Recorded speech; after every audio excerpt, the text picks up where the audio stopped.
Good morning, Director General Charito Plaza, if I can call you Ms. Jing. Sure, please. Welcome to the Manila Times. We understand there's a lot of developments at the Philippine Economic Zone Authority or PEZA. But siguro before we start, you can maybe tell us what's been going on, what's been keeping you busy. What are some of the major changes in your agency? Yeah, actually, we're now very aggressive in spreading the creation of special economic zones, especially in the countryside, as mandated by Administrative Order 18 of then President Duterte. So anyhow, let me start with giving you a profile. What is PEZA? So the Philippine Economic Zone Authority actually inherited the then EPSA, the Export Processing Zone Authority, the agency then that manages the public economic zones created by then the late President Ferdinand Marcos Sr.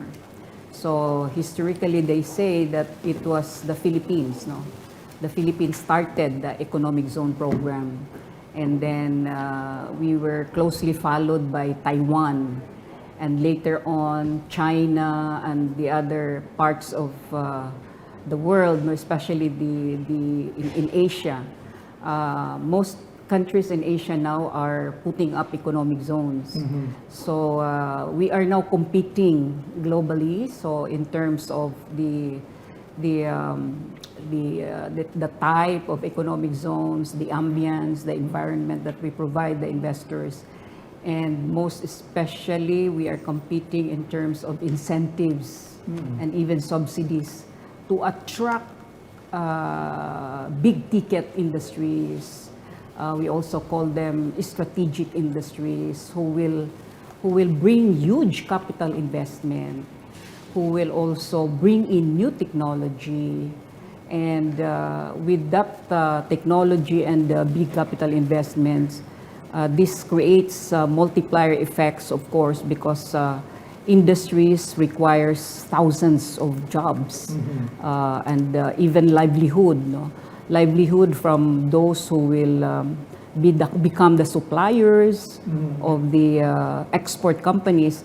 In our case, in PEZA, we cater to export-oriented companies. So they invest here, Yes. they manufacture here, and then they sell it they sell abroad. outside. Okay. So our clients, we have two clients in PEZA. One is of course, the eco zone developers. So we call them the eco zone developers. These are the landowners and building owners. So it can be public or private land and buildings, which they are going to register to PEZA. Then we call this as the economic zones, special economic zones. So the word special because it is located in a strategic area, also called special economic zone because this produce or manufacture or an activity that will produce or manufacture specific products. So there are specific products and activity, specific activity which is into manufacturing, refinery, assembly, processing. Then we have agro-industrial, we have tourism, we also have medical tourism. And when I became the DG, I created more and different types of economic zones because I am promoting an environment-friendly industrialization, meaning we can actually industrialize by protecting the environment. So the type of ecozones that we created under my watch on PEZA will depend on the land potential and the natural resources of that land. So we don't have to destroy the environment. For example, the agro-industrial economic zone. So this will only this should be located in an agricultural land. And we will only invite locators who are into food processing and other agriculture-related industries like livestock, poultry, plantation of crops, production of agri-chemicals, fertilizers, equipment, machineries, etc. Everything related to agriculture. Then if the land is a timberland, so we call it agroforestry ecozone. So again, we are specific in order to protect the environment. We are specific only to investor locators who are into wood and paper making industry. So the paper from the leaves of the tree. So itong dalawang klase lang, no? Paper making industries and wood-based industries. So wood-based industries are those who manufacture plywood, veneer, furnitures, and others that utilizes wood as the raw material. So we call that agroforestry ecozone. Yeah. Then in a tourism economic zone, for example, because there is a natural tourism endowment, like it's a white sand beach, there are waterfalls, it's a mountain overlooking a beautiful view, etc., etc. Again, to protect the environment and to utilize properly the resources around it. So we're again specific on what should be the industries that should be located there. So we are inviting those who will build theme parks, resorts, wellness and naturopathy village, and even a retirement village because of the ambience, no? Kasi tourism ecozone nga. Then we have mineral processing economic zone. So this is located in mining areas. So mineral processing economic zone, these are the locators are the mineral processors, meaning they utilize the raw minerals into manufacture this into different finished products, so for export. Then we require them to rehabilitate immediately the land where they got the minerals, so it will go back to its natural, the biodiversity. So we have right now two Japanese companies operating a mineral processing industry, one in Claver, Surigao, and one in Palawan. So we're inviting more mineral processing companies to come over because we are the 5th mineralized country in the world. And because of our wanting to promote an environment-friendly industrialization, we see to it that the industries that will come in will also bring with them a new technology that will prevent pollution, etc. No? So there are actually two non-negotiable factors that we are requiring the investors. Like one is environmental protection. So they should set up their industry assuring that it will not destroy the environment. Instead, they bring in new technology that will protect the environment, protect the air, etc. Then the second non-negotiable factor of PEZA that will require the investors is to respect the right and protect the welfare of the Filipino workers. So that's why in our record in PEZA, we were able to settle labor disputes almost 100%. And I am happy because 85% of our investors in PEZA, these are export companies, multinational companies, because they have branches in different countries of the world. So those coming in will really bring in new technology. So if there is a new technology, we give them additional incentives. Okay. So that's it. So PEZA right now is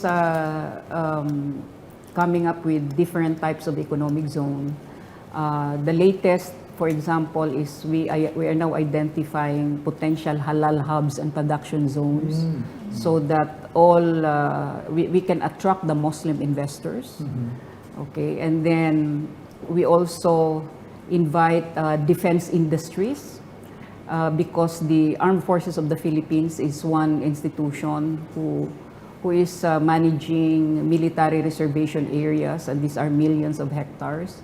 So we are now identifying potential special economic zones as defense industrial complexes. So we can invite the manufacturers of military aircraft, seacraft, hardware, software, the vehicles, the weapons, etc. No? And then another latest type of an economic zone that I created is the KIST, Knowledge, Innovation, Science and Technology Parks. So this is the type of an economic zone that we offer the state and private universities and colleges. Okay. So for decades, just like our other public lands, no, state universities, for example, they are managing huge tracts of lands that are idle. So they're excited to become a KIST registered in PEZA, so they can likewise invite investors and industries. No? So K, for example, stands for knowledge. So this means that a KIST university can already partner with a foreign university for that foreign university to bring their knowledge, their technology, their skills training to the local partner. So we hope to attract therefore foreign students. And of course, with the transfer of knowledge, technology, the skills training programs, we aim to make the Philippines as an education hub of Asia. But this is already happening. I mean, It's already happening. I mean, lots of universities are getting foreign students. What's the difference if they are, in their current setup versus if they are in a KIST? What's the added advantage? Actually, very timely is the KIST offered by PEZA to the universities, because there was an executive order for those lands not utilized in the universities, state universities and colleges, to be awarded to the landless, similar to the CARP thing. No? So when we offer these universities become a KIST, they are so happy, because this becomes their reason. No, we cannot give this to the landless because we're going to utilize this into KIST. So they're going to lose that land. Yes, they will lose that land. Another is because they will be attracting industries like the IT BPO, no? Mga startups, no? Manufacturing companies that manufacture small items, no, or small products. All of this can be located in the KIST, inside the campuses of the universities and colleges. Some universities and colleges, they also own agricultural land. So again, because whatever is the land is the type of the ecozone. So if they own an agricultural land, then we call it agro-industrial. Okay, so mix, no? So ang nangyayari, nagiging mix use yung mga ecozone. Oh. So there is a KIST in the middle of the campus, no. So they invite mga IT BPO, mga small manufacturing products. Okay. So that is happening now, especially in Batangas State University, the Pioneer. It's the Pioneer KIST of PEZA. Okay. So we are now receiving a lot of applications from both the SUCs and the private universities. Okay. So how are you promoting the Philippines when you what's our strength? And then also we're also seeing a lot of competition from Indonesia, Vietnam, di ba? True. So where are we relative to the competitors? What's our strengths and where are we weak at that the next government should look at strengthening? Yes, okay. When PEZA started, it's in our law, the PEZA law, that provides some incentives.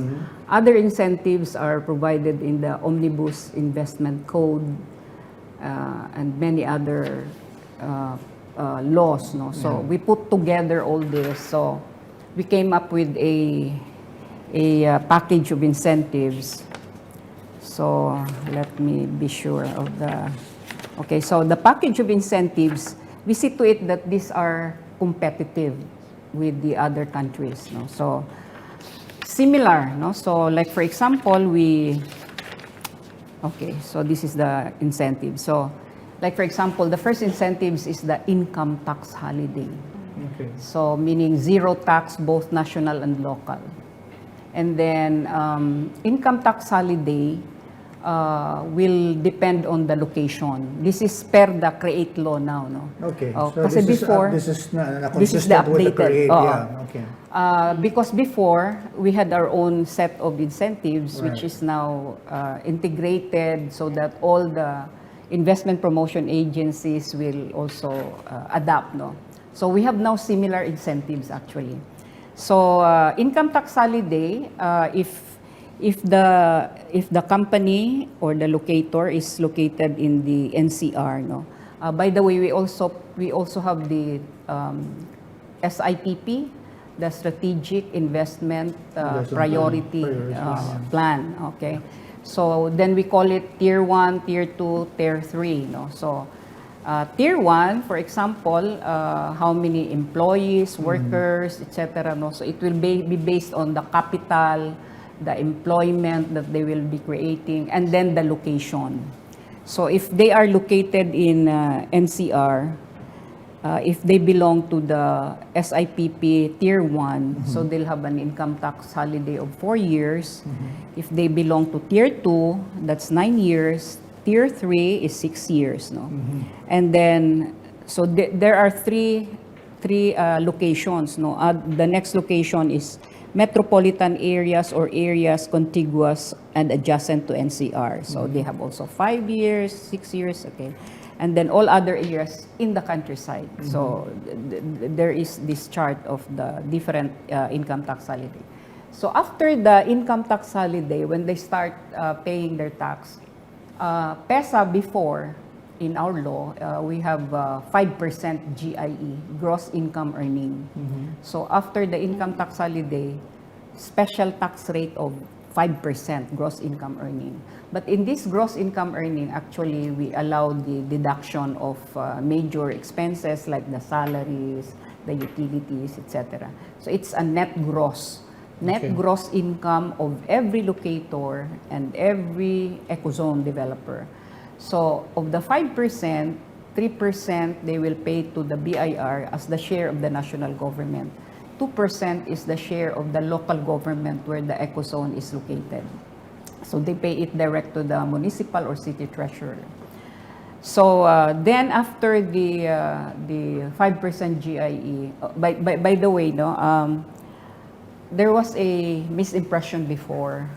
In fact, this was the basis of our debate when we debated on the create law. The rationalization of the incentives.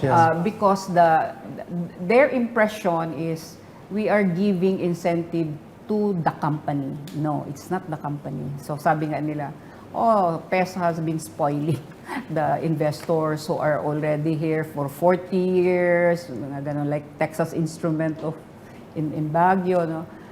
No, it's not the company. It's every product that they're going to bring that we provide incentives. It's the product. No? I'll give you an example. Si Nokia. Nokia was registered with PEZA. So they were the first to manufacture cell phones, right? Okay. And then they failed to update their cell phone. So pumasok na yung war on cell phones is already, the competition is already high, no? So pumasok si Samsung, si iPhone, etc. So naiwanan na si Nokia. So ngayon, Nokia is still with us, but maintenance na yung kanilang services to the old clients. They don't have any more updated cell phones, no. So ganon. So they lost the incentives that their cell phone used to enjoy. Okay, so this incentives, this package of incentives is for every product, not the company. So with that, our investors will be encouraged to really update, upgrade, come up with new technology, come up with new product, you know. So every product will enjoy these incentives. Okay. So then the 5%, then another incentive is if they are going to import, no, the export companies, if they're going to import, it's tax and duty free. So if they're going to buy industrial machineries, equipment, spare parts, raw materials, it's tax and duty free. So that's another incentive. Then the fourth incentive is they also enjoy zero VAT whenever they will purchase goods locally. So equipment, raw materials, everything that they're going to buy locally, which is used in the product, in the production, including their utilities bill, power, water, communication, it enjoys zero VAT. PG, besides incentives, what are how do we sell the Philippines? Oh, yes, okay. Because in the past we've heard strategic location. Is that still Correct, valid? correct. Because Vietnam is Yes. next door to China. Yes. What about English? Is that Yes, still? okay. Are we? Yeah, There's a lot of criticisms that the Filipino English is Better. declining, but Oh, still, yeah, yeah. is it still competitive in the region? Yes, okay. That's a good question. Actually, we sell the Philippines with its advantages. No, we have a lot of advantages, Okay. actually. Number one advantage, of course, is our workforce. Okay. We have a young workforce. No? In fact, we produce 1 million plus every year. Filipinos who reach the working age of 18. Okay. That's 1 million plus. So the government should provide jobs every year Okay. for 1 million plus who reach the working age of 18. No? And then in our studies, in our research, half of these 1 million plus are college graduates. Okay? Half.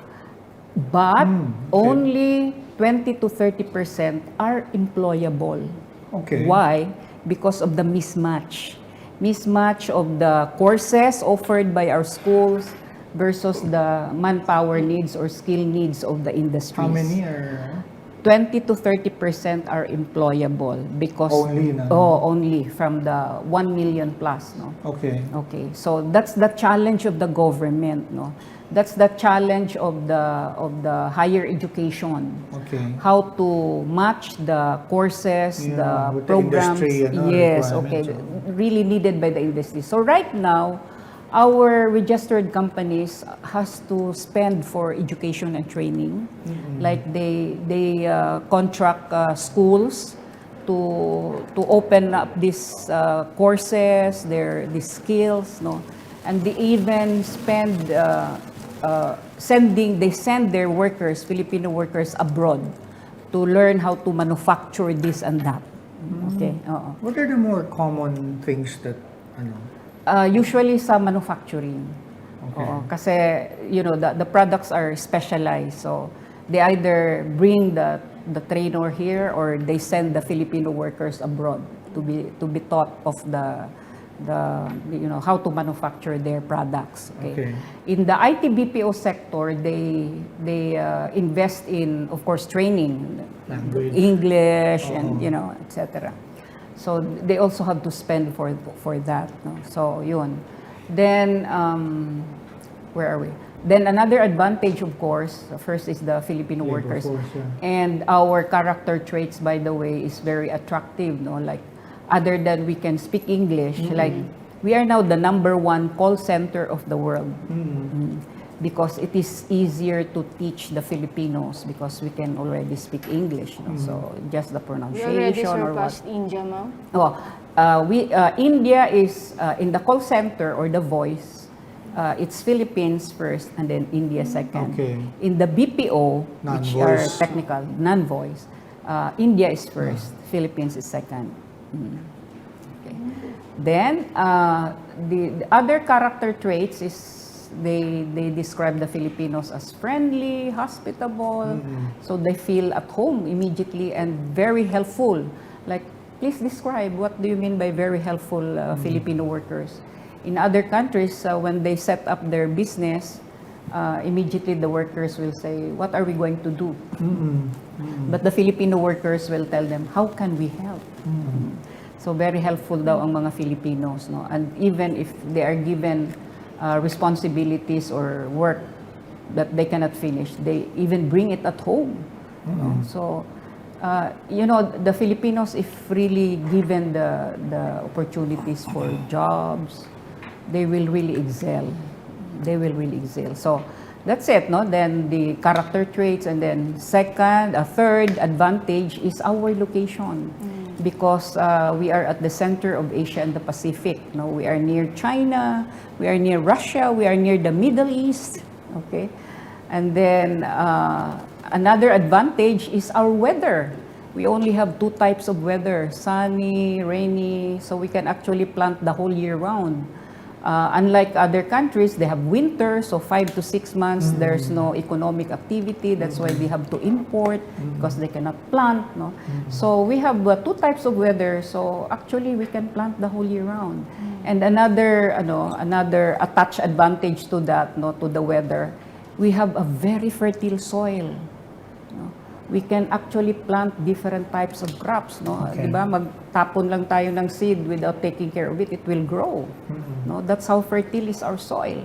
And then the soil, and then of course the what else?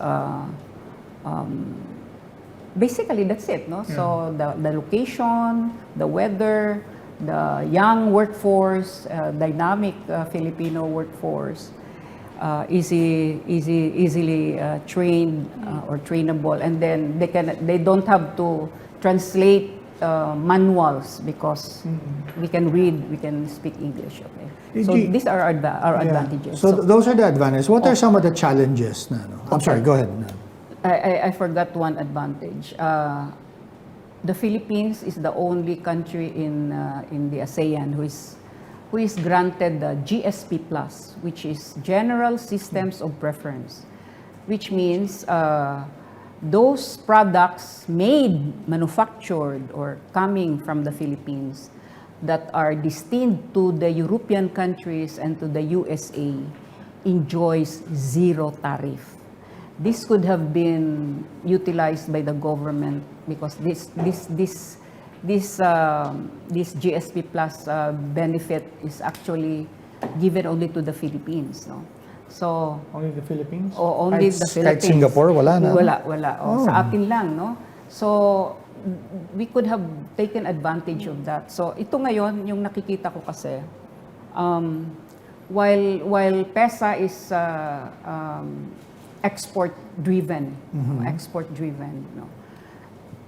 In the areas where we have economic zones, LGUs for example, how they grow, no? First, the local, the domestic enterprises, the farmers, the MSMEs, everybody who wants to become suppliers to the export companies inside our zones, no? So with these incentives plus the GSP plus, this could have encouraged the farmers. Let's plant. Let's learn how to manufacture because all these products coming from the Philippines, manufactured, produced in the Philippines, destined for Europe and the USA will enjoy zero tariff. No? So this could be the biggest attraction. Those companies, for example, in China who are now looking at any ASEAN country to transfer, we could have played on this GSP plus thing, no? Okay, then I had an inventory of our land holdings. So, siyempre, first, you have to appreciate, you have to know, what are your assets?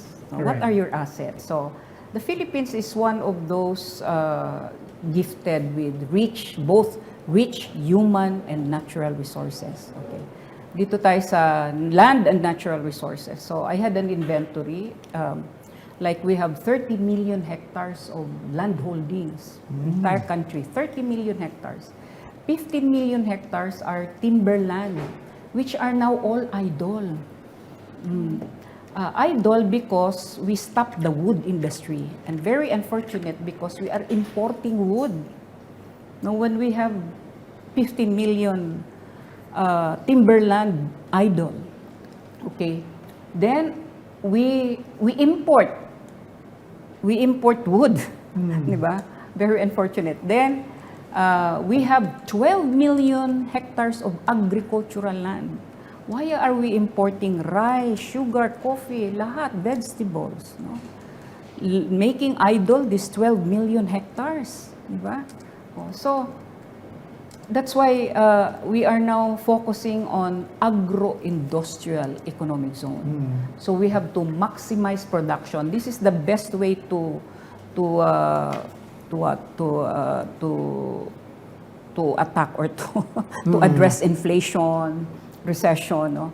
We have to maximize our productivity, our manufacturing capability. No? So let's utilize all these lands. Then I found out we have almost 9 million hectares of mining lands. But why are we allowing the export of raw minerals? And because this is raw, including the soil, ini-export natin. So ito nga yung joke na baka yung tinambak doon sa kiniklaim ni China. O sa atin ang galing yan, o di ba? Sambales, doon sa amin sa Caraga. Black sands. So we allow the exportation of raw minerals which has destroyed our environment, no? Kasi siyempre bumaba yung mga bundok, nag-siltation, nag-erosion, ang rivers natin nasisira, no? So PEZA's Mineral Processing Economic Zone is the answer. Okay, so we now identified what are the mining areas, and then we are now encouraging the present occupants to find a partner who can bring in the processing industry. Okay, and then because we have to protect our environment, we see to it that we have now 2 Japanese companies, by the way, no, in a mineral processing company in Surigao and in Palawan. So once they get the minerals in a particular land, they see to it that they really have to rehabilitate. So now after rehabilitation, it was much better than the original look of it, no, the biodiversity, etc. So and then they brought in new technology, these 2 mineral processing companies. So, ano yung technology? They are utilizing coal. And, you know, environmentalists say it's pollutant. The coal is pollutant. So, they utilized coal, but they brought in a new technology that will filter the black smoke or the pollution created by coal. It will be filtered by their new technology. So, once the smoke will come out, it's already white. So that's one technology that we granted the company more incentives, especially the ITH. Okay. So what else? What's the advantages? Oh. Yeah, the disadvantages, because okay. The disadvantage. What should the next government, the Marcos government, should look at so that the Philippines remains competitive? Ano pa yung kulang na dapat ilagay sa system? Ang pinakamalaking kulang is yung stability of our laws, of our policies, especially on incentives. Because the impression, pabago-bago. Every time that we change administration, we change the laws. Even laws and policies that are working. Right. That's why we became the rebel. Hindi naman rebel, no. We support, of course, the proposed CREATE law, but then because we were not earlier consulted, and this affects our registered companies, this affects our program and our incentives that they want to change. So the common statement of the investors is this, no. Why are you changing the rules in the middle of the game? Then another is, that's a legitimate what are you fixing when there is nothing broken? Okay. See, so because of our really we're really very open, both the industries and then PEZA. So we became their voice, no. So because of our fighting for that cause of stabilizing our laws, our policies, our programs, no? Because we cannot compete if we keep on changing the rules. You know? That's true. We cannot compete, no. So anyway, that's the impression. That's why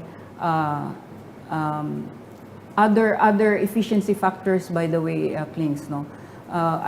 When I became the DG, I immediately got an exchange with especially foreign investors. So I was asking them, what made you decide to invest in the Philippines? Why not in Vietnam, in other countries, no? So those are the advantages that I mentioned a while ago.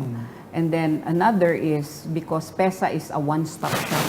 So we're the first to implement the ease of doing business. Okay. Since 1995, when PEZA became a law, and I was one of its co-authors. I was one of its co-authors in 1995. So it's already in our law that in order to attract investors, we must provide the ease of doing business.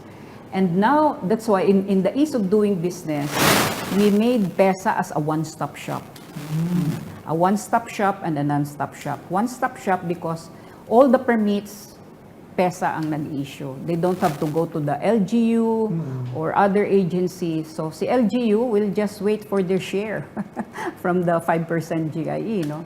Okay, so although another source of income by the LGU is they're allowed to collect the RPT tax. Yun ang additional. So the 2% gross income earning share plus the RPT tax. So that's why if you look at the LGUs who are hosting economic zones, talagang umunlad, no? First, nag-increase yung income, nag-increase ang classification, no? And then because of the employment created among their constituents, no, the multiplier effect, of course, we know very well na pag may trabaho ang mga tao, okay, what's the multiplier effect? More businesses will grow because of the increasing needs for services and goods. Kasi may pera ang tao. Correct. That's the multiplier effect. Okay, so I asked them, what are the efficiency factors? We call it efficiency factors. So number one that they consider is, do you have the supplies, the raw material? So we don't have to import. We will just buy it locally. So it is a big advantage if we will be able to provide the raw materials, no, needed by the export companies. So we have to just plant and produce, you know. Para dito na. So in areas again where we have economic zones, it's total development, no? Because the domestic enterprises, the farmers, everybody else become the suppliers. So they become the suppliers. Second is second efficiency factor is yung utility rates. So they look at how much is the power rate in the Philippines, no, etc. Unfortunately, we are the second highest in Asia. So we are addressing it by providing or inviting power providers exclusive to our economic zones. So I'll give you, for example, Cavite economic zone, public eco zone of PEZA. Okay. The power provider, exclusive power provider is Meralco. Okay? So exclusive naman sa kanya yung 250 plus industries. Yung mga industries, ito yung malalakas ang kain ng power, di ba? So exclusive siya. So that's why he has to lower the power rate. So Meralco is only asking 5 pesos per kilowatt hour. So industries outside the Cavite Ecozone are paying 12 pesos per kilowatt hour. That's what we did also in our Mactan Economic Zone in Cebu. Kaya hindi naman sinasubsidize ng non-PEZA consumers? Hindi. Yung PEZA rate? Hindi. Okay. Tapos, magkakapera pa si PEZA because Meralco kasi binigyan namin siya ng business, di ba? So, he gives us royalty fee, like 12%. 12% of his income is the share of PEZA. So, parang kasi we're giving him business, exclusive business, di ba? Then, so, that's it. So, kaya madaling mapuno yung aming mga public zones. Kasi mura din yung rental, kasi public land eh. So, same sa Mactan, the power provider is Mactan Electric Cooperative. They're only asking 6 pesos per kilowatt hour. Whereas industries and other businesses outside Mactan Economic Zone are paying 14 pesos per kilowatt hour. So that's one of the good thing about locating inside the economic zone. Other than that, because special economic zones it has its own customs territory. Customs territory, meaning may sarili kaming custom sa ating mga ecozone, no? So it hastens the movement of goods, you know. Okay, then another efficiency factor, let's go back to the LGUs, no, hosting. So to give you an example again is Cavite. Cavite, as the government officials were telling us, before there were ecozones, they only had 2 cities. Now they have 8 cities. The 4th-class municipality is now a city, no, or a first-class city is a first-class municipality, no. So because of their share from the RPT tax, from the multiplier effects, those given jobs and livelihood and business are also paying tax, no? So more taxes are collected, no? And then of course the social progress. So how do we measure social progress? It is measured because of the lowering of the poverty incidence, crime incidence, no, and even insurgency, no? Kasi may trabaho ng mga tao eh. There's no more reason to rebel or to go against the government because of government's neglect, you know. So that is why we want to replicate these economic zones. So we are now inviting LGUs and of course the private sector. Mag-identify kayo ng potential special economic zone. So and then, binago ko, Clinks, yung concept ng economic zone. Kasi, economic zone nga, like what we see now are manufacturing. No? So, all manufacturing. So, we created different types of ecozone. And not just different types of ecozone. We make these ecozones as what? Green. Green, sustainable, and smart. No? Smart because what will be shuttling around our e-vehicles. And then we design it into township. So it's not just factories that you will see, they will be provided with commercial facilities, a hotel, a restaurant, a mall, a coffee shop, even a school, no? Then also a residential area, condominiums for the locators. So our ecozone now is designed into township, green, sustainable, and smart. So we make this as models to the world. No? So those applicants for ecozone development, we ask them to present a design, township design. Okay. So that's it. Supplies and then the utility rates, power rate. Then another efficiency factor that we're also addressing, we hope that there will be built more logistics and transportation hubs in every region. No? So international airports, seaports, like how many international airport and seaport do we have in Mindanao? Only 2, in Davao and in Cagayan de Oro. So yung Bangsamoro, the other regions, are very less attractive to investors kasi walang mga transportation hubs. No?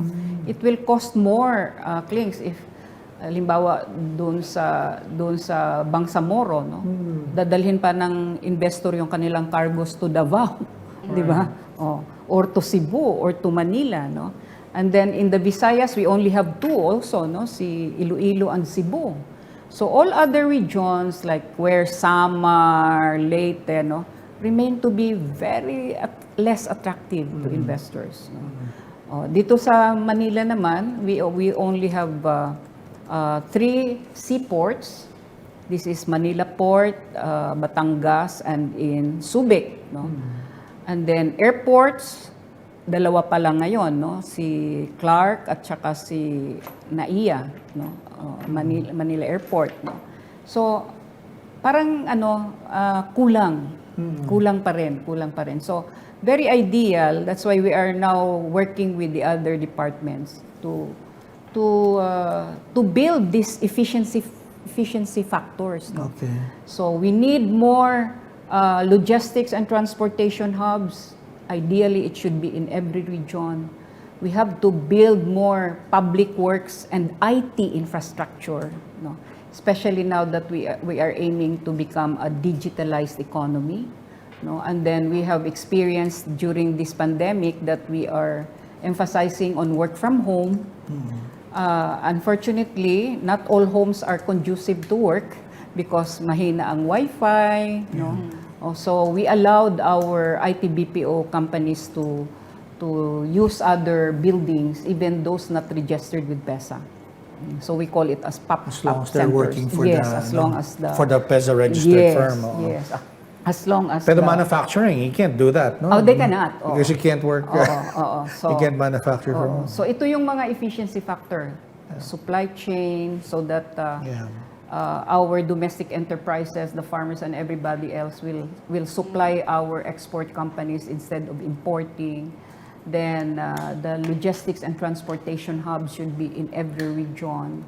And we also recommend that a food terminal in every region should also be located or constructed so that the farmers and everyone else who wants to do business, no, they can bring their products to the food terminal. No? Then we'll simply invite the hypermarkets of the world, the supermarkets. Like for instance, we now have a registered logistics provider. Actually, this is the owner of Lulu Supermarket, LULU. Okay. It's one of the big hypermarkets, no, of the world. They have 189 branches in the Middle East, in India, and other countries. No, so when they came to me, I thought they're going to put up one. No, they're going to buy all Philippine products that they will bring to all the 189 chain of hypermarkets. No? So they need fresh, you know. So the you know how much they're allocating every year for the Philippine products alone, $40 million to $100 million. Wow. For Philippine products alone. But the challenge is we lack transportation hubs, logistics and transportation So increases hubs. the cost. So it increases the cost. So hindi nila magamit lahat yung kanilang allocation. Kasi gusto nila fresh. Right. Distributed to the 189 hypermarkets, chain of hypermarkets. So we lost actually many opportunities. Ang dami nating nawalang opportunities because of these efficiency factors. Hindi nag-progress yung... They're here. But their targeted allocation to buy Philippine products. Oh, not maximized. Not maximized because of the lack of this efficiency. Can you talk about Bulacan? Kasi that's the major thing in the news these days. Okay. What went wrong? I mean, obviously the president vetoed it, and then the press secretary was saying that it needs to be improved so that to avert any legal challenge in the future. Right. So what was wrong with it, and what should be done? Number one is the supplies, the raw materials, the supply chain. The number two is the utilities rate, no, power, etc. Number three is the logistics and transportation hubs. Okay. Then number four is the public works and IT infrastructure. Ito yung mga kulang natin. Ito yung mga disadvantage, we can say our disadvantages. And then we are also talking now with banks, no, so that we can establish credit facilities, no. Kasi all businessmen actually are looking for credit facilities, no.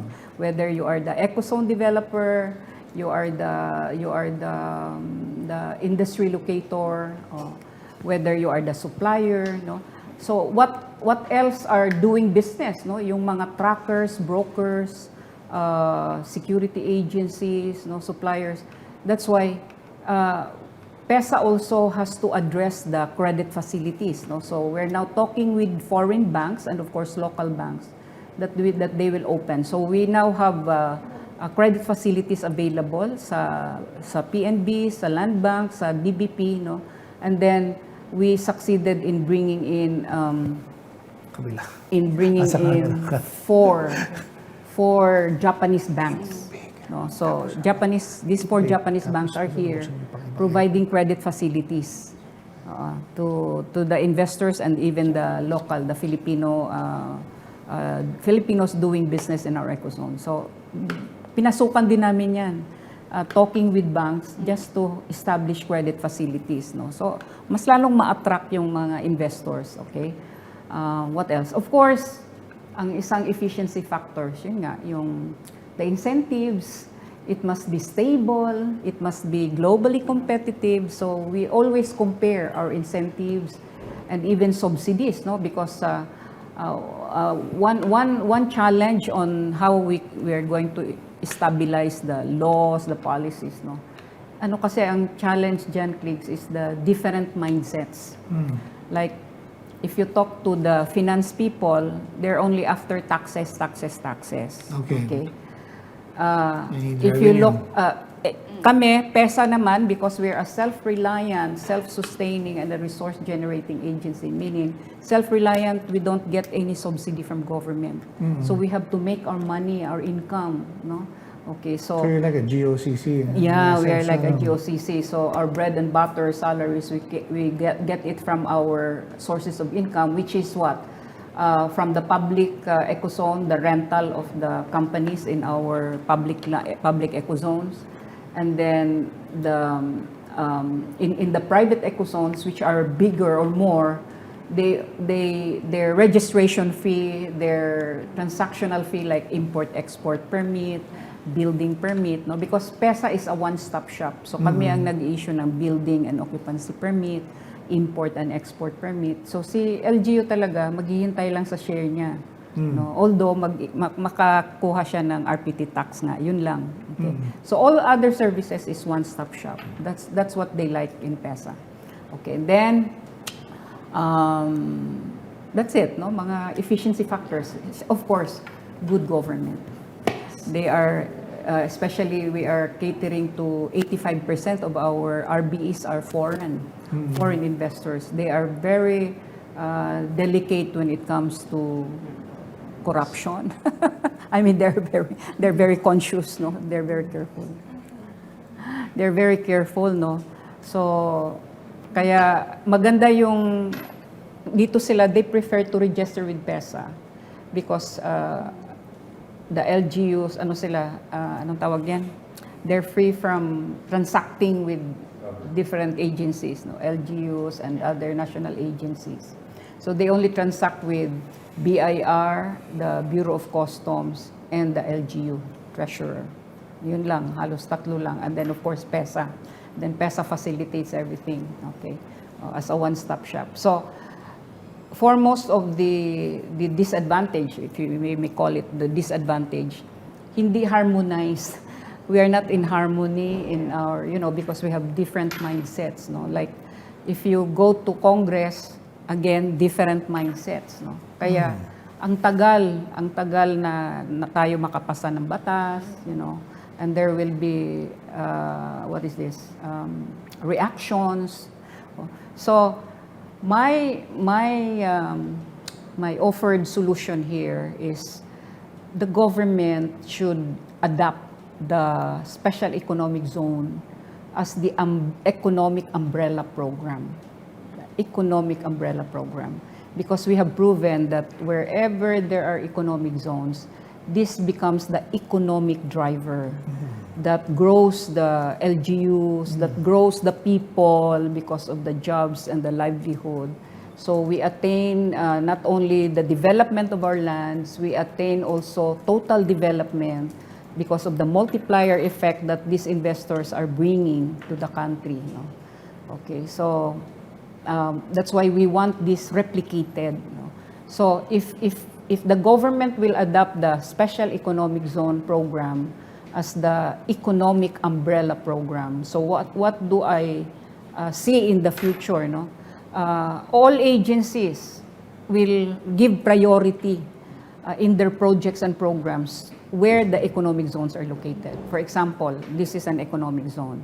So DPWH should give focus to the roads and all the infrastructure needed towards the economic zone. DOE should look for a way that the utility, the power will be lowered and quality, no, walang brownouts. Then the DICT has to improve also the IT infrastructure, because one of the biggest employer actually among our investors are the IT BPOs. We now have 1.7 million plus directly working in our 417 economic zones and 4,362 companies registered with PEZA. So of the 417 economic zone, we have manufacturing 77, IT parks and centers, we have 297. We also have medical tourism. Medical tourism are actually hospitals or specialized clinics that caters to foreign patients. And then agro-industrial parks, 23. No? So among these agro-industrial parks is Del Monte, Dole, Philippines. We have also Anflo of the Florendos. No? So we have 23 agro-industrial parks and then 17 tourism economic zones. Okay, so PEZA contributes 80% of the country's export income from services. Ito yung sa mga IT BPOs. That's 80%, export service income. Then 64% of the country's export income from commodities and goods also came from PEZA's registered industries. So we contribute 17% of the GDP of the country. Wow. 17%. 1.7, huh? Yeah. That's big.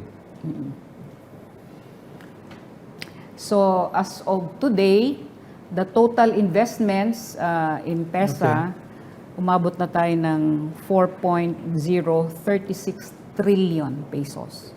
Pesos. Trillion As of pesos. 2021? 2021, okay. Then exports, total exports, 933.835 billion US dollars. And then again, the employment, directly employed are 1.7 million plus, directly employed. So NED assessed that for every direct employment, we create 6 indirect employment. So meaning we have provided employment estimated to 10.2 million Filipinos. No? Ito, ano pa lang to in 110 LGUs hosting ecozone. We have 1,700 plus, di ba, provinces, cities, municipalities. So once we spread the economic zones in this 1,700 plus, because every LGU has a capability to have a special economic zone, no?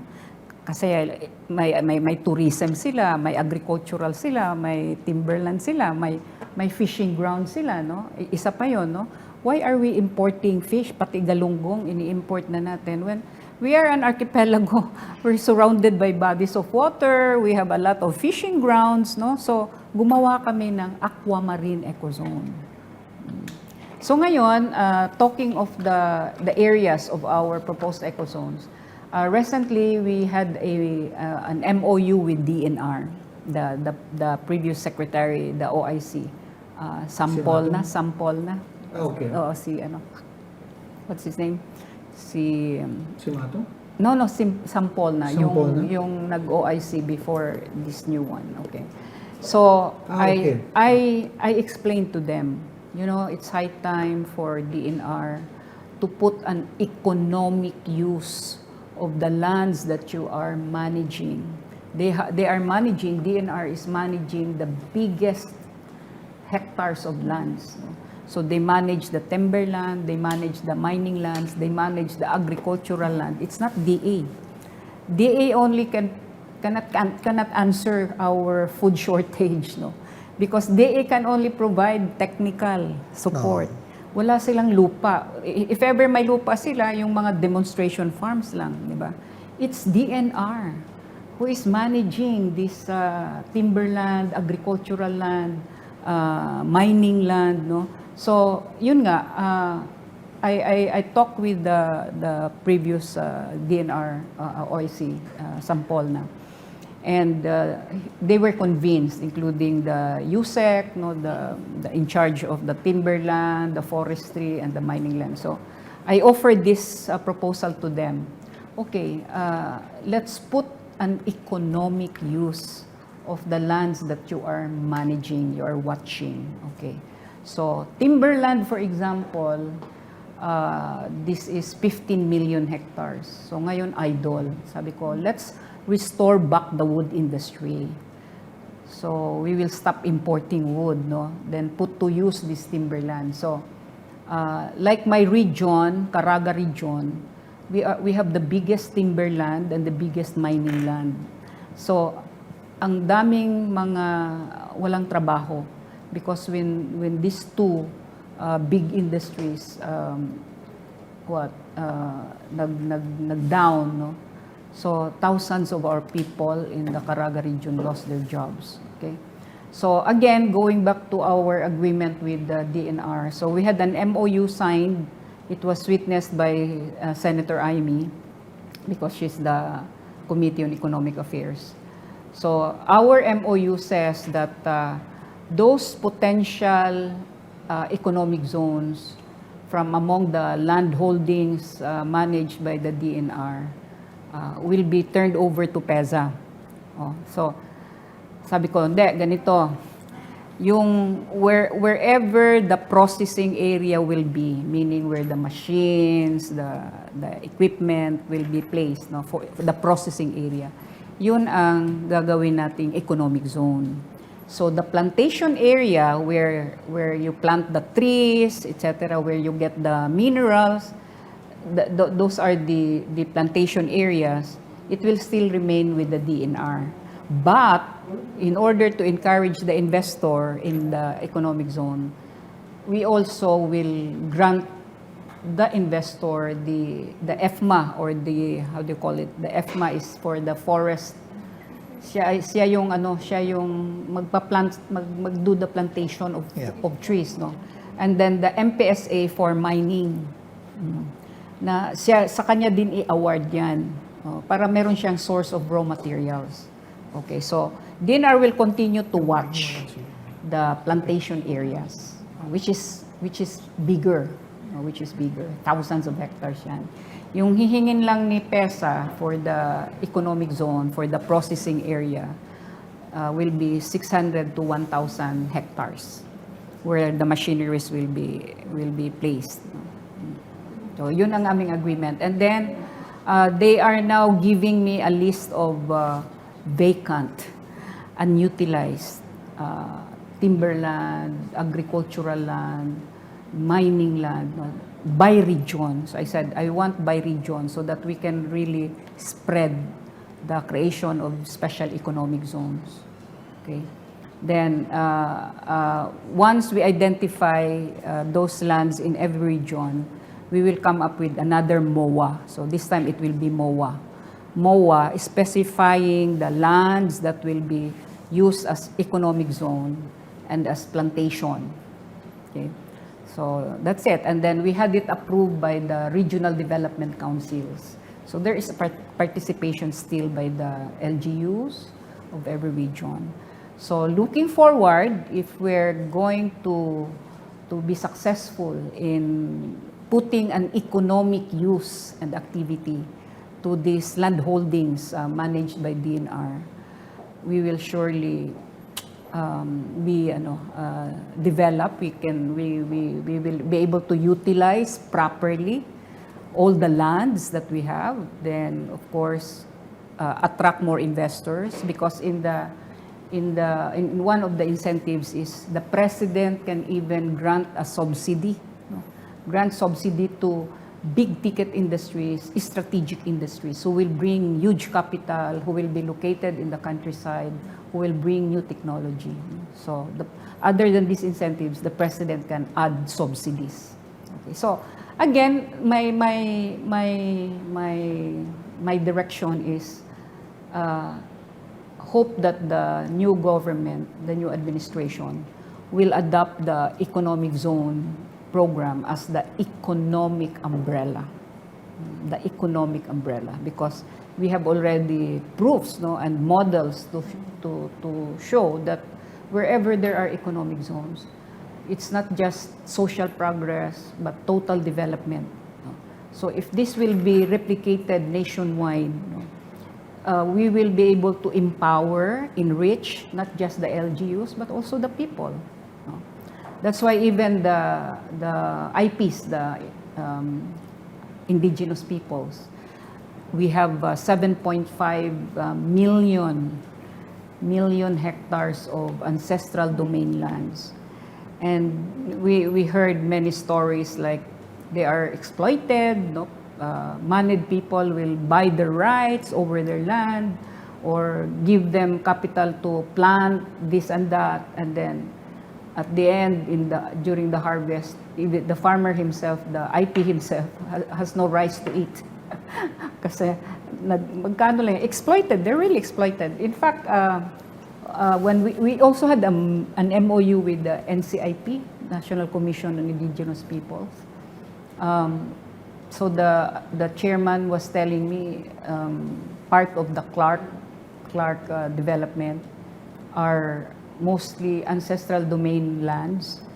So they were only paid 11 million something. So DG, yung Bulacan. Ay, yung Bulacan. O sige. Ito na. Is yung Bulacan, I don't know kung merong ancestral domain lands din dyan. Probably not. Wala. Okay. Probably Okay. not. So ganito, no, on the Bulacan issue, okay. There are two ways of creating an economic zone. Okay. By legislation Right. and directly registering with PEZA. Okay. So yung nilegislate ng gobyerno, ng Congress, are public ecozones, not private. Okay. So, pag private ecozone siya, because the owner is private, it should be registered to PEZA. Okay. And Because they PEZA now is the only authorized agency to register. hindi sila Lands again. nag-register. Hindi sila nag-register. So, That's problem number direct sa mga lawmakers sila nag-lobby. Oh, so, that alone, There's something, oh, something you cannot legislate. I mean, you cannot. Yeah, because once you create an agency. Ang labas kasi ni Bulacan dito, IPA parang PEZA. Right, so parang competitor ninyo. Oh, parang IPA siya, but privately owned, di ba? Right. Private yung land, and then binibigyan sa batas sa bill, binibigyan Privileges, ng yeah. privileges similar to a government agency. Oh, siya ang magbibigay ng incentives, tapos hindi pa subject daw sa COA rules, ano ba yun? Hindi ko ano. Anyway, so from the very beginning, when the bill was filed, we already sent our opposition Okay. na it should be registered with PEZA because it is a privately owned economic zone. Because once you legislate, mapipilitan ang gobyerno to provide funds. Right. Oh. And then, that's a constitutional mandate. Once you use the money of the people, you should be accountable. Oh, here is a proposed bill, a private ecozone, given that will be created as an investment promotion agency. Similar powers with PEZA and other IPAs, no? And then, legislated, no? So, saan papasok ang gobyerno dito? Oh, tapos pinuprovidean pa nila ng no COA, mga gano'n. Yeah. Oh, so ano talagang legally, constitutionally defective. So what was the response when you were trying to remind them, look, it has to be PEZA registered? As usual. Anong balik sa inyo? What's their argument? As usual, when we submitted, kasi pinasubmit kami pinasubmit kami sa aming position paper, yeah. So, as usual, we submit, but they don't read. They still insist on their own interpretation. Yun din ang nangyari sa CREATE. The bill was actually an initiative of the Department of Finance. Hindi kami kinonsult when it is our incentives that are affected. Kaya lumalabas tuloy, ako ang rebelde. I have to protect because when we gave these incentives to our locators, we have a contract. So we will be reneging the contract. Kaya yun ang kaya galit yung investor. Pero did you try to have dialogue with San Miguel Corp para Not yet. I am Okay. trying to. Ito Okay. Things happen so fast. Alright. Then there is now an OIC PEZA. Di ba? Tapos because of that memorandum. that the memo number one. Memo number one. That co-terminus people like me should Pero vacate. there's an argument, we were talking about, there's an argument that GOCCs are not Supposed to covered. be exempted. But that needs to be clarified by Malacanang. So that's what I am waiting. Di ba dapat hold over Yun na, capacity? supposedly. Kaya gumawa kami ng clarification, which up to now hindi pa nasagot. So, na lang, hintayin na lang. It's either holdover, no, or reappointment. Right. Or replacement. Right. So yun na lang. Kaya I'm now in a crucial period. Right. So going back to San Miguel, moving forward, number one, it has to be registered with PEZA. Yes. What other things need to be done Okay. para it should be a Solutions. legitimate, viable Correct. ecozone? Solutions could be two, no? One is para walang sakit sa ulo si San Miguel. Register to PEZA. Yeah. Because kami yung nagre-register talaga sa mga Follow- private ecozone. follow the procedure. Follow the procedure. Yeah. Okay? And Okay. then si PEZA ang magbibigay ng incentive sa kanya as the Right. ecozone developer and to every locator that he will host in his Okay. ecozone. And the rules are the same for Yes, everyone. rules yeah. are the same for everyone. Okay. Walang the complications, di ba? Right. Well, another way if they will really insist, okay, put the government an authority over that private ecozone. Maybe Okay. they Some can oversight. some oversight, or maybe if Mr. Ang is a philanthropist anyway, i-donate niya yung yung lupa sa gobyerno, di ba? Then connect it with Clark kasi very close sa Clark, 3 kilometers lang. Kaya nga, that's another issue. Baka Okay. magbanggaan yung kanilang mga eroplano, no? That's one settlement that the government should do with Mr. Ang na dapat yung No relation operation. to myself. Yes, okay, of but- course. There must be Wala, a but ninong saksa. titingnan dapat ng yan, Clinks, ng gobyerno, yung how to operate. Kasi nandyan na eh. Right. It's just harmonizing what is legal. So there's nothing wrong with it actually. You're not There's opposed nothing to wrong. you're not opposed to the idea of having an ecozone in yes. Bulacan. Except the way it was done, that was correct. That was the issue. Tama That should po ba? be corrected. Okay. Okay. So kung mag-insist sila na through a law, then dapat tingnan nila paano magkaroon ng authority or legal authority si government over a private. So maybe they can have a joint partnership, especially in the operations of the airport, no? Dapat i-harmonize yan. Right. Kasi Pero ma'am, sinuportahan din kayo ng DOF dyan Kasi nag-oppose din ng DOF dyan. Dahil nga, ang laki din ng mawawala sa government. Well, like you said kasi, mawawalan sila ng revenue rin. Yeah. Correct. Ay, hindi naman. Actually, hindi. Kung hindi naman sila mawawalan ng revenue. I mean, just like us. How did we survive? Wala kaming subsidy sa government, no? Kasi ang kasi niyan yung incentives diyan kami nagdidebate Right. earlier, no? Kasi sabi nga ni DOF, because of the incentives there are much taxes forgone. So anyway, NEDA, there is a law kasi, Clinks, na requiring the IPAs and the investors to submit a TIMTA tax. What is TIMTA? Parang cost benefit analysis. Okay. So based on their export income, etc., may data. Then it's NEDA who is doing the cost benefit analysis para makita kung yung tax forgone is more than the incentives or vice versa, no? Okay. Or is it beneficial to the government in general that we are giving these incentives? Oh, so ang solution, ang answer diyan is the cost benefit analysis. Where NEDA they sought a third party, no, who did the cost benefit analysis. And then when this third party doing the CBA, we're gathering data. All the other IPAs were not able... Tax incentive management and transparency. Yes. So, all other IPAs were not able to submit the report except PEZA. So, nagiging basis, which was good for us, no? So, yung data ni PEZA ang nagiging basis ng cost-benefit analysis ni NEDA. So, what was the result? The result is, yung tax for gun and the incentives, magkadikit ang difference, no? But it's the other forms of development that can be seen, can be felt by the people, di ba? Can be touched. So, mga non-fiscal benefits, like for example, yung multiplier effect. Once we give jobs to our people, their family benefit.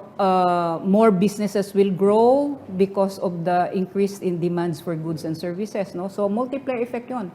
More businesses, more jobs, more livelihood, okay? And total development and social progress. So ito yung our incentives, by the way, is globally competitive. These are similar incentives offered by other countries. Hindi na tayo lang. In fact, our incentives are much better. Kaya mas attractive tayo. Ang disadvantage lang natin ngayon, no, advantage tayo sa incentives. Ang disadvantage lang natin ngayon, yun nga, stability. Stability parang pabago-bago. So, natatakot yung investor na, nako, baka, kaya pag, you will notice pag a year before election, walang mag-i-invest, walang mag-expand because they will observe na naman ano na naman kayang bagong policy ng bagong administrasyon. DG So we have a pending clinks, we have a pending of expansion projects. Billions yan. Pending, they want to expand but they are watching on the next administration's policies. To see if it will continue. Oo. Ang daming nakalista sa amin na kuan. I'll give you a list of... DG, can we have that as well? Yung yeah, I'll give this to you. DG, question lang. The palace said, tuloy yung airport, right? So, the eco zone... Nandiyan na. The eco zone... maging white elephant or what? The eco zone is a question mark. Pero, is there a need? Kasi you also mentioned its proximity to Clark. Is there a need to have an eco zone there? Based on what you've studied? Yung kasi, as an ecozone, we will call it as aerotropolis. Okay. Aerotropolis, okay. So, the airport is part of the ecozone. I see. It's part of the ecozone. So, in the ecozone itself, Mr. Ang can invite investors who will put up facilities, warehouses, manufacturing, etc., etc. Yung mga registrable sa under the SIPP. Pero, yun, pwede niyang i-host doon. I guess the question is, will that take away opportunities from Clark kasi sobrang lapit nila? Or they will become competitors. Or is the market big enough to accommodate both? Depende. Because every IPA and of course Mr. Ang will be responsible of getting locators. Okay. Kanya-kanyang diskarte. So there will be competition, which could be good then, di ba? That would be good. Okay. So ang i-harmonize lang natin diyan yung airport, yung pag sa operations ng airport, no, kasi masyadong malapit. Okay. Pero regardless of what happens with the eco zone, the airport will still be there. So talaga that's wala. May issue talaga. May issue talaga diyan. Sa ano lang yan, yung scheduling siguro. Scheduling of the aircraft, no, para hindi magbanggaan. Pero the airport is part of the eco zone.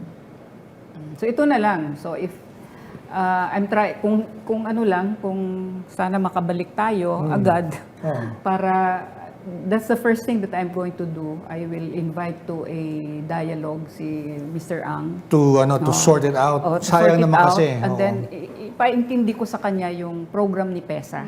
Yeah. You don't have to worry, you don't even have to manage the providing the incentives to the And like you locators. said, you Kasi had si PEZA yun. Trillions of pesos of investments already. So may proven track record yes, ang may PEZA. proven track record na kami.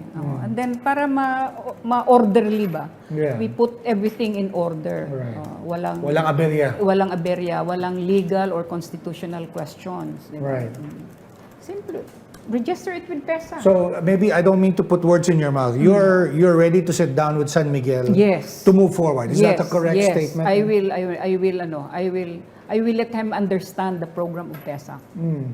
Now, take it or leave it. Basta all the privately owned ecozones are registered with PEZA. Kasi sila sila Subic, sila Clark, Yeah. Cagayan Ecozone, they're not under PEZA. They have a separate charter. Separate charter. But they cannot register lands and buildings. It's only PEZA.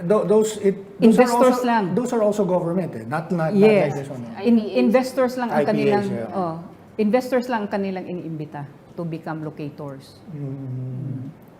So halimbawa, Cagayan Ecozone. So inside the Ecozone, yun lang, investors, locators lang ang imbitahin nila. If they want to expand, si PEZA na ang mag-register doon sa other outside Cagayan Ecozone. So we have kasi nationwide kami. We operate nationwide. So we are, as of now, we are the only agency authorized to register lands and buildings, private and public lands and buildings to become ecozones. So that's why we also may din tayo, may MOU din tayo sa mga GOCCs, no? LGUs, GOCCs, national agencies like DNR, like CAAP, like Civil Aeronautics yung PISAM under DOE yan. Meron silang mga lupa na near the power plant, power stations, no? Na gusto nilang maging ecozone din. So, ang dami nilang lupa, like si Kaap, yung mga lands nila beside the airports, na para gawin ding mga aerotropolis. Military lands. Yes, military lands. Kaya nga Anong status ng agreement niyo ng AFP? Okay. Humingi sila ng opinion sa OSG if the AFP can become an ecozone developer or can enter into a business like that. Okay. So favorable naman, sabi ng OSG. Yes. So that's why we will finalize. Unfortunately, we have a new set na naman of CS, SND. So i-revise na naman yung or i-update namin yung aming discussions na naman. But we have already identified some military reservation areas to become potential ecozone. Are you working with BCDA along those lines? Kasi di ba sila yung Ay, hindi. Iba naman yung separate engagement. Yes, iba yun. Yung binili ni BCDA, some portions of Bonifacio, di ba? Right. Sa kanila yun. Okay. Ito, like may mga portions pa na it's still under the Philippine Army. Meron ding land holdings na under sa Navy, sa Air Force, or sa DND, like yung Arsenal sa Bataan. So may mga sila, may mga land holdings yung 3 branches of service. So mauna kami sa kay Army kasi si Army ang pinakamaraming military reservation area. So we started to identify. So my first suggestion is leave what is for defense use, no? Yung pipili lang tayo ng may economic potential na mga military reservation areas. So we identified. So we can bring the defense industries or maski agricultural halimbawa yung kanilang military reservation area. Then it can be agricultural ecozone, di ba? Not necessarily defense. When you say defense industries, are there any specific companies that you're looking at? Ano? Oo, Is yun it nga. something you can share with us kung ano yung what companies you're talking for to? example, yung mga Israeli companies, defense companies. Oh, marami tayong pagpipilian. And you know what's good about this defense industrial complex? Kasi sabi ko, we can be creative. Like, we want to modernize the armed forces. We can do that without spending lots of money. Once we get these locators, these defense industries, to locate here, we can ask instead of them paying the rent, they pay us in terms of equipment, in terms of weapons. Parang ex-deal, Ex-deal. Okay, that's interesting. So we can modernize. So we don't have to be dependent to the government That's a funds. very creative way to go about it. And then gusto rin yan ng mga defense industries. Ang importante na may bibili, may gagamit sa So kanilang- rents for jets. Oo. So we really have to be creative. But how close are you to negotiating, or signing any particular deals? Nag-MOA na kami with the previous chief of staff. So, ko na naman. You have to, I have to start again. Start again. Is there anything that you want to update in Yeah, that's our frustrating, MOA? Sayang. And then with the new SND, so we have to sit down again. But you're general in the reserves, no? So, yeah. So you must know, And you must know the people Yes, in the I know. defense establishment. In fact, I'm the chairman of the Philippine Army Multi-Sectoral Advisory Board. Okay. So initially we had. So you run in the same circle, so you know these people. I'm running the same, because when I was in Congress, I happened to be the vice chairman of the National Defense Committee. I see. So I have been defending their budget, their bills, no. So basically alam ko na yung pagtakbo. May areas na po na-identify. Meron ng mga areas na identify si Army. You know, start with the Army. that's one of the things really that that I've heard about. The people in service just can't find the affordable homes, di ba, Nana? And yet, ang dami palang mga lands that can be converted to ito help nga, them. ito nga, Klings, ang I don't know how you're going to write it. But ang ko talaga Mukhang dyan San is- Miguel yung... San Miguel. I don't know how you're going No, but to I write will it. also talk about siguro yung San Miguel, then siguro the business side naman. Yung sa San Miguel, no. And another is yung gusto ko kasing mangyari na the special economic zones will be the economic umbrella program. Economic umbrella, that's what you... Oo. And then kasi hindi naman na basta kung saan-saan ka gagawa ng economic zone. These are special economic zones. That's why it's special, because it is in a targeted location. Strategic. And is strategic. Second, specific products. Third, specific activity. So, is this land good for agro-industrial? Targeted talaga. Is this good for manufacturing? Is this good? Another challenge, Clinks, no? Kasi one of the activities allowed in PEZA is refinery. Oh, okay. This will be the best answer to our oil needs. Sugar, okay, everything refinery. So I started to talk now with the oil companies in the Middle East. And then I have talked one in China, in Malaysia, in Russia. No? So what's my offer? Okay, we are now identifying islands in the country where we will put up the oil depot and refinery ecozone. Okay, then we invite these oil companies, bring your oil here to our refinery ecozone. You deposit there, you Para for refine it there. distribution in the- You refine it I there. see. Okay. Then see to it that the needs of the Philippines will be priority. Okay. So how many barrels do we need a year? Priority yan. Galing. We can even subsidize, okay, rent-free yung island nyo. Basta dalhin nyo dito. Okay. So priority ang needs ng Pilipinas. So we don't have to import. Yeah.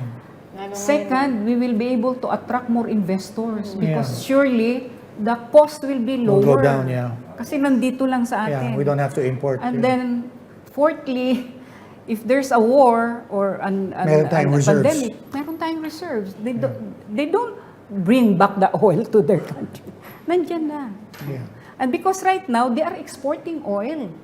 So, sabi natin, okay, put your oil depot and refine it here.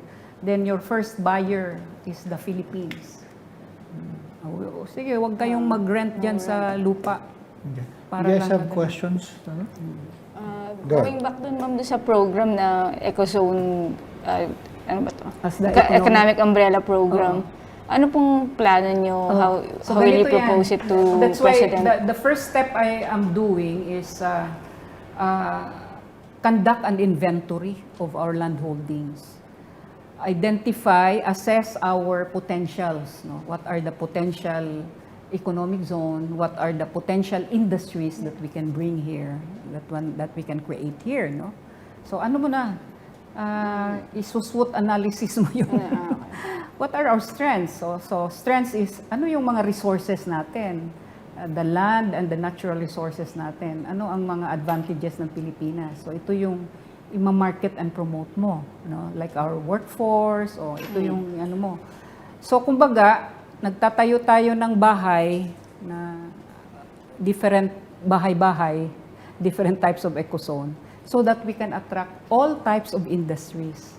So, every type of an industry has an equivalent ecozone. Doon siya mag-locate. So, kung ang industry, as I said, is agricultural, he want to have plantation, ganon. O, doon siya sa agro-industrial ecozones in Luzon, Visayas, Mindanao. Gagawan kong mapa. I'll make a Philippine Economic Zones map. So, when investors will come, if they are into tourism, mining, mineral processing, they are into agricultural. So these are the agro-industrial tourism ecozones of Luzon, Visayas, Mindanao. Pipili na lang sila. Kaya yun muna ang unahin natin. Let's conduct an inventory of our land holdings. Ano ang potential ecozone, ano ang potential industries. Then put this.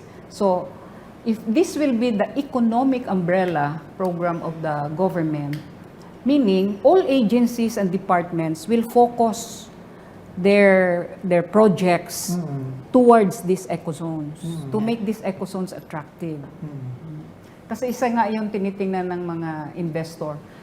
Summary, in totality pala, what they are looking at is where there is ease of doing business and there is low cost of doing business. Siyempre, gagawin sila ng sa Pilipinas, ito yung power rate, ito yung salary rate, ito yung mga incentives, o yan nila. Saan tayo kikita? Saan tayo magka-profit? Sa ngayon kasi, hinahabol natin tax. Oh. I went to Dubai. Inikot ko yung mga ecozone nila. Then I was given briefing. So ito yung na-discover ko, Klings. Ang investors mismo, zero tax. Both corporate and income tax, zero.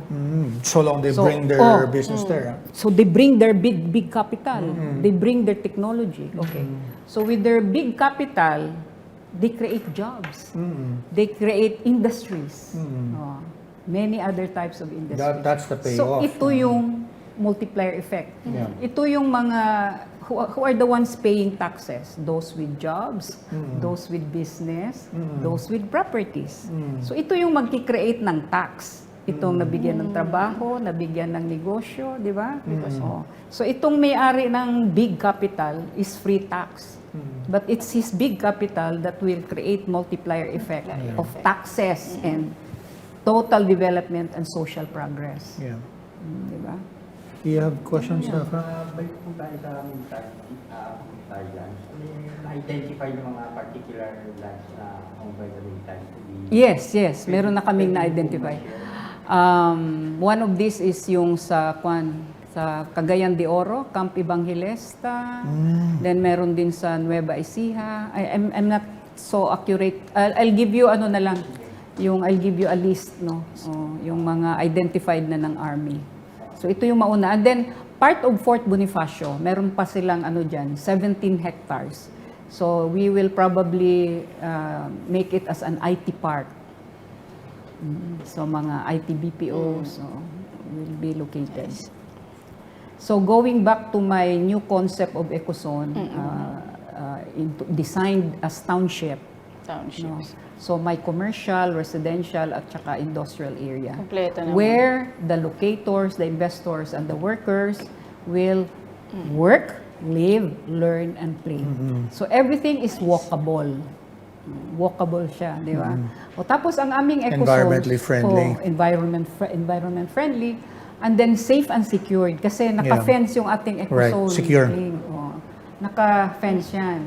So now, pagpasok ko kasi yung ating mga public zones, open din to the public. So, we had an experience na meron tayong foreign investor. Kasi kung sino-sino lang na may mga passenger terminal, yung mga commercial jeepney, mga tricycle. Oh my God, ang gulo nito. So anyway, ang binabago ko nga, I'll start with Mactan. So, I was able to look for a developer talaga who will put up the commercial facilities and then the residential facilities. Okay, then i-ano ko siya, ipapari-landscape ko para yung talagang the real environment friendly trees. So then kasama na doon beautification. Then I found a provider of an underground cable. Nice. Underground cable. So wala na yung mga kasi yung experience namin sa Odette, Baksakan tumbahan yung lang. mga poste. Several months hindi naka-operate ang mga companies natin. So sabi ko, let's forget that post there. Yeah. Nakahanap ako ng provider ng underground cable.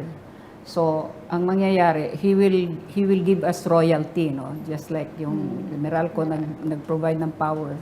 So he will give us royalty para may income din si PEZA. And then all the like power, the telecommunications, kanya-kanyang bili sila sa underground cable provider.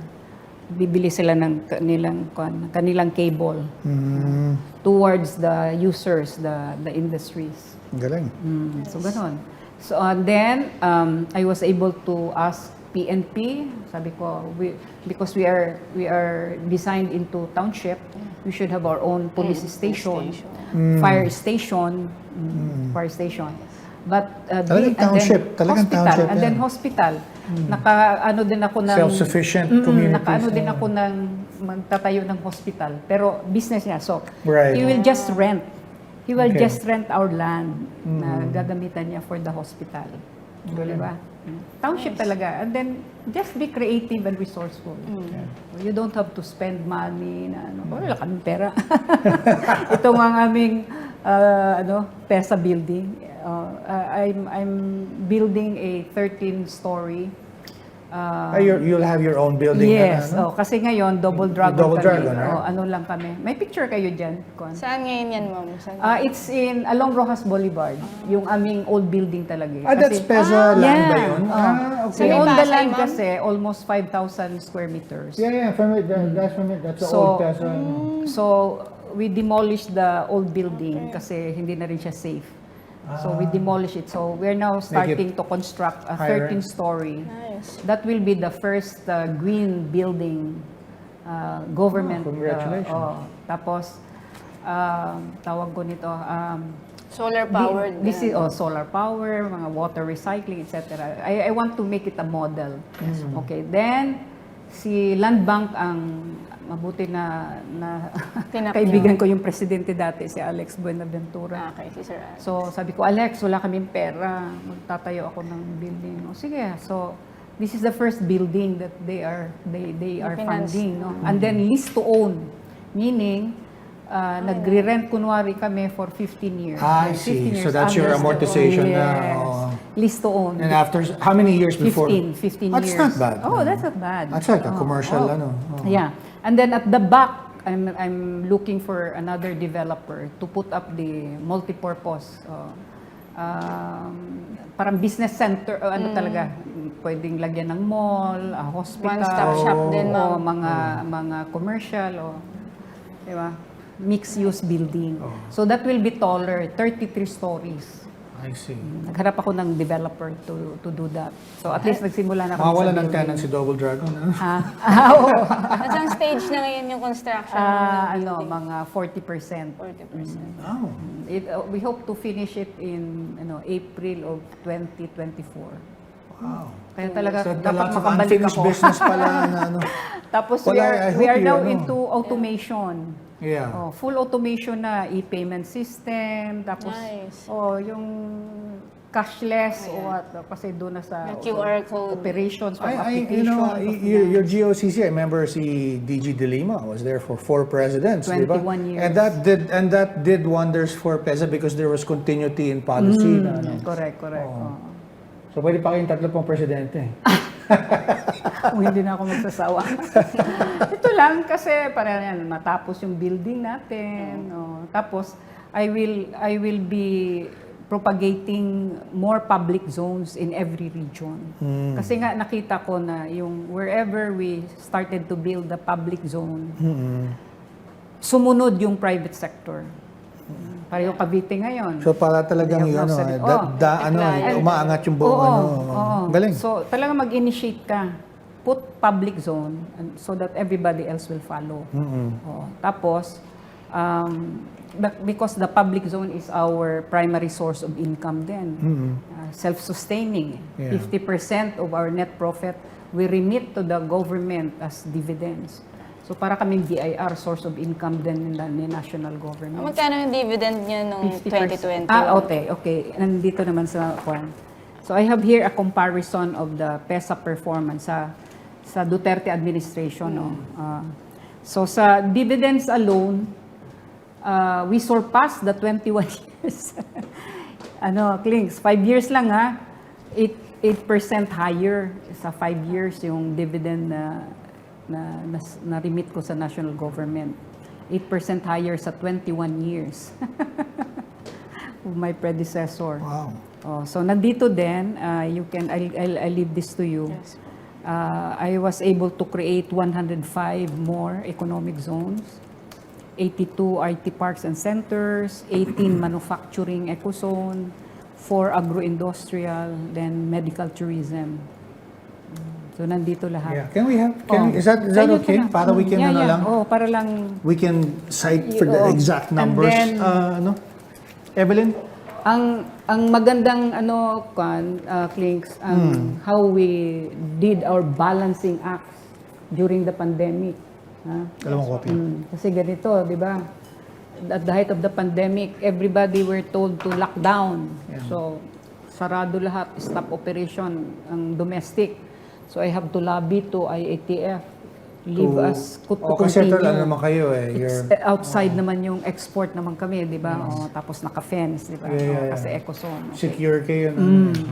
So, okay, we're allowed. So that in the checkpoints, di ba, nag-establish ng mga checkpoints ang mga LGU.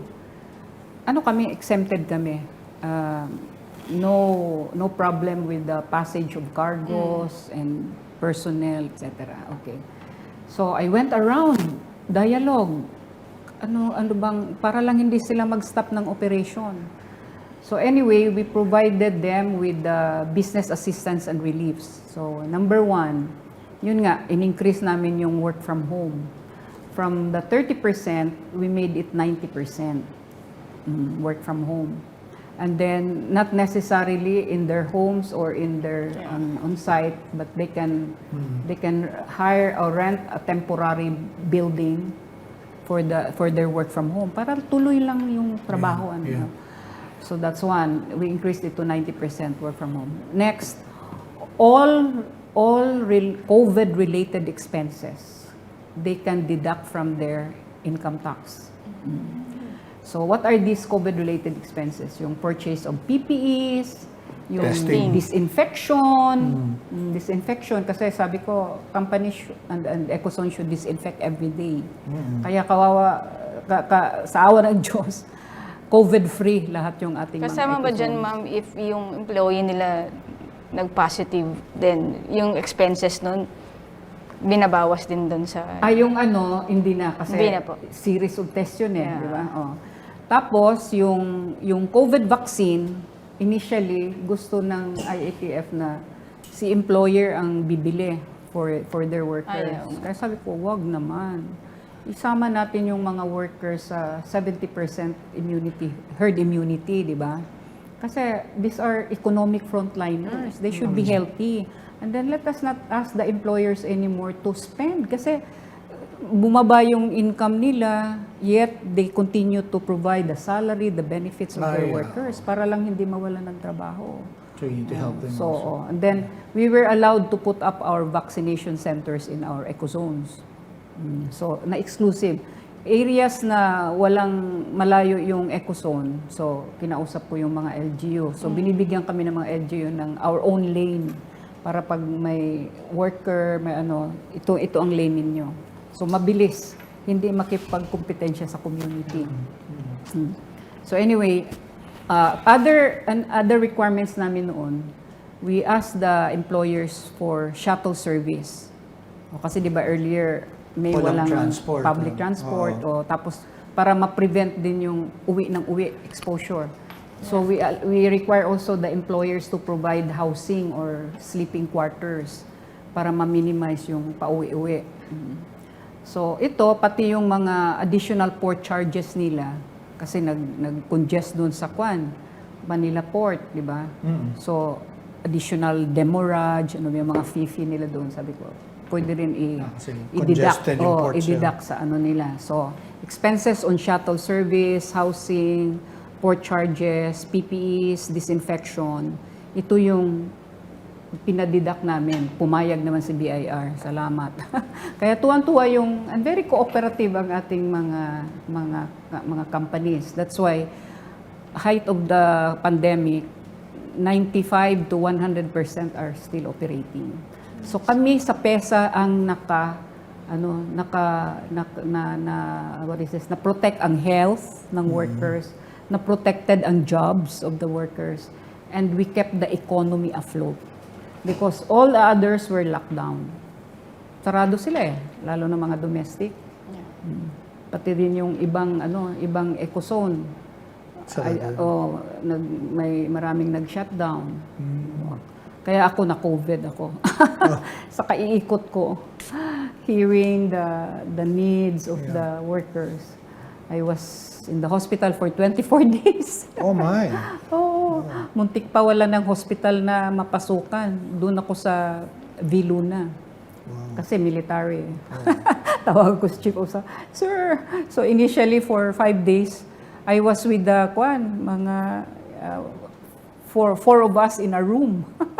Oh.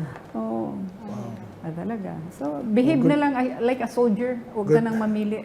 Good to see you're better na Well, I like I hope that that you can continue. So, ganon. So, anyway, while nag-pandemic din, I did not stop my marketing and promotion. So, gumawa ako ng Global Biz with PEZA. So, what is it? It's a virtual, hybrid, physical and virtual investors forum. So, every month, pipili kami ng 2 foreign country. Twice a month, no? Tapos, siyempre, nag-PR ako sa mga ambassadors, the foreign ambassador in the Philippines and the Filipino ambassador counterpart abroad. So, itong 2 ambassador ang nag-gather ng mga investors nila to participate in the virtual forum. So, yun. So, that's how we survive. So, lalong nalaman ng ibang countries ang Pilipinas because of PEZA.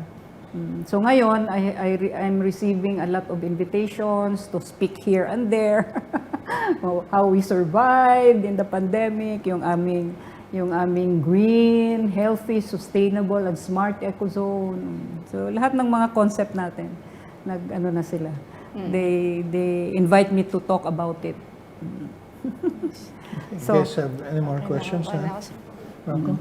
So, ang talaga, it would be good that the government will adopt the economic zone as the economic umbrella program. So that all the projects and programs of the departments and agencies will be focused on on the development, making these economic zones attractive to investors. I even went to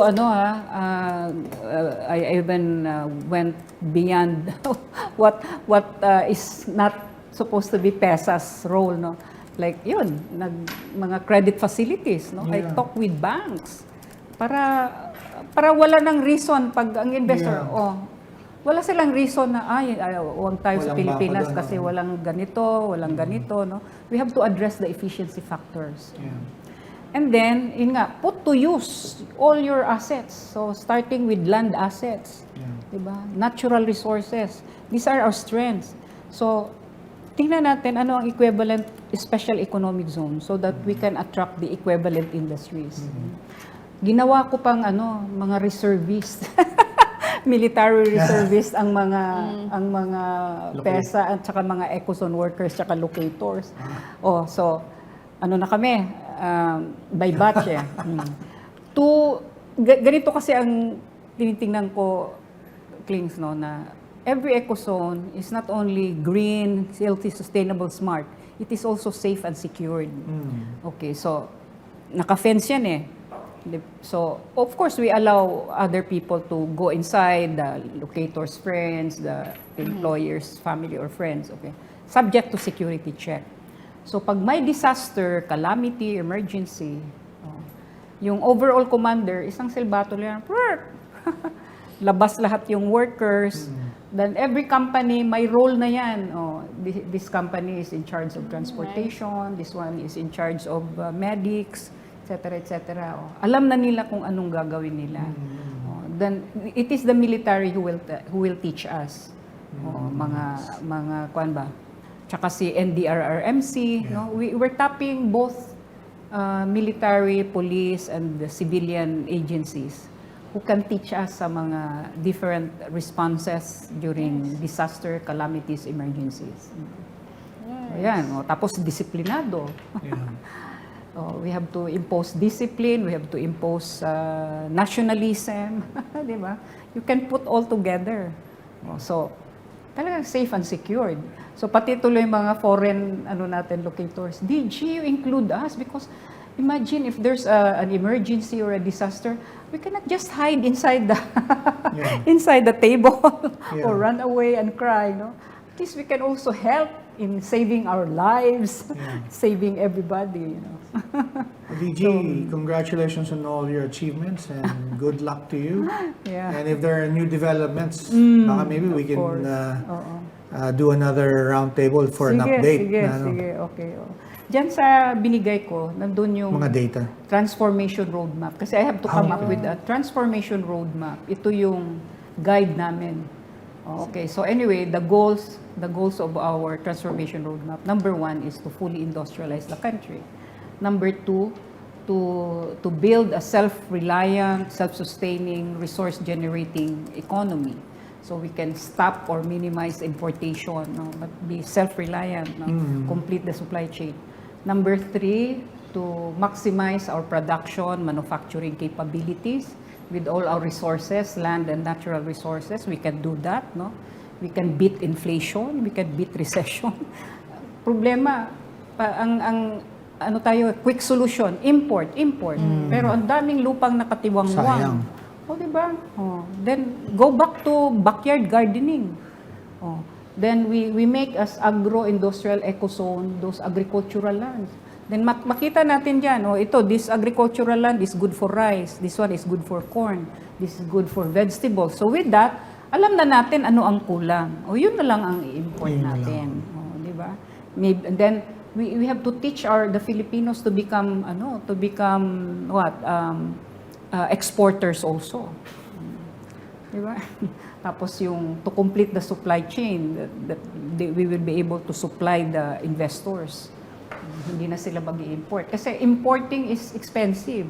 So attractive talaga pag the raw materials are available in the locality.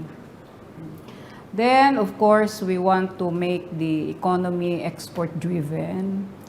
So yun ang ating goals. And then make the Philippines as an investment destination of Asia.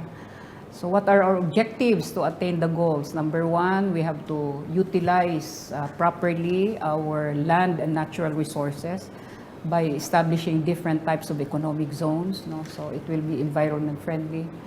Second, we have to address the efficiency factors. Yun nga, we have to build more logistics hubs, transportation hubs. We have to lower the power rate, the utilities.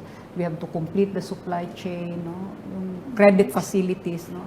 These are the efficiency factors. And of course, stability of laws. Stability of laws, di ba? Incentives must be globally competitive. Then third objective, to continuously train and transform the Filipino workers to become multi-knowledge, multi-skilled, and world-class workers.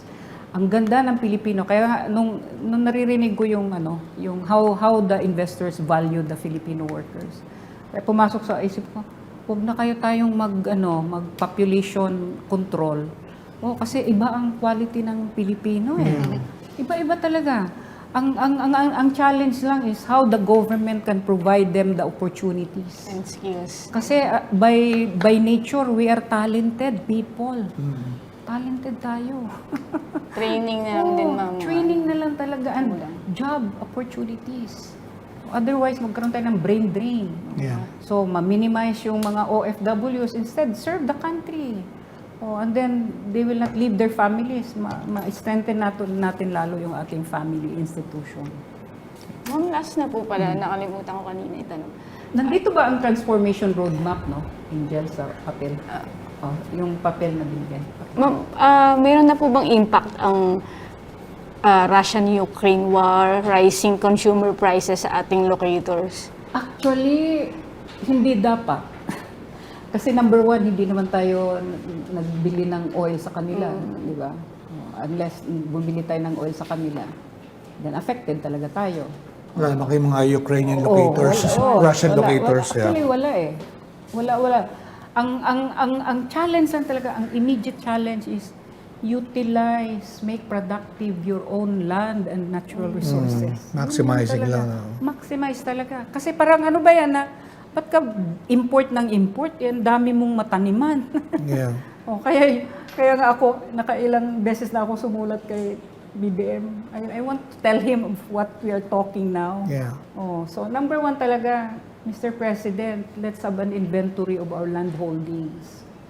Yun ang una nating gamitin. We have to maximize production capability natin plus manufacturing capability.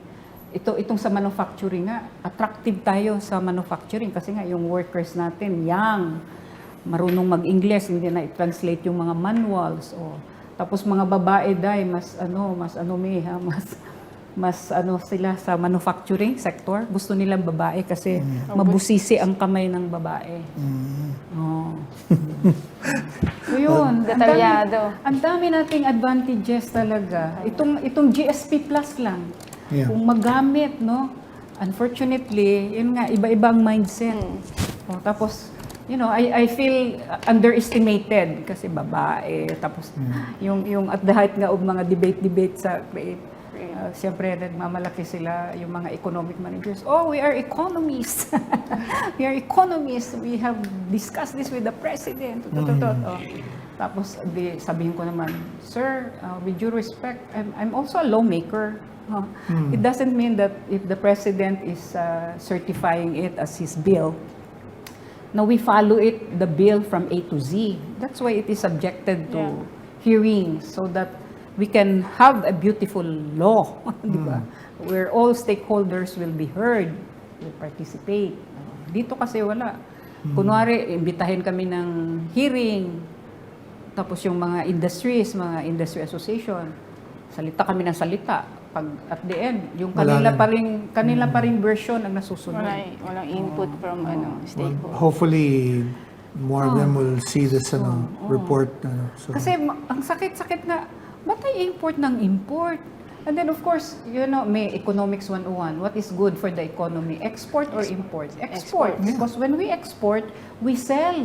And then, we are paid with dollars. So we are infusing dollars to the economy. Yeah. But when we import, we buy their products, we pay them in dollars. So we are putting out the dollar Yeah. to our economy. O, di ba? So, export talaga. And then, complete the supply chain. Utilize your resources properly. All right. Thanks very much, TG.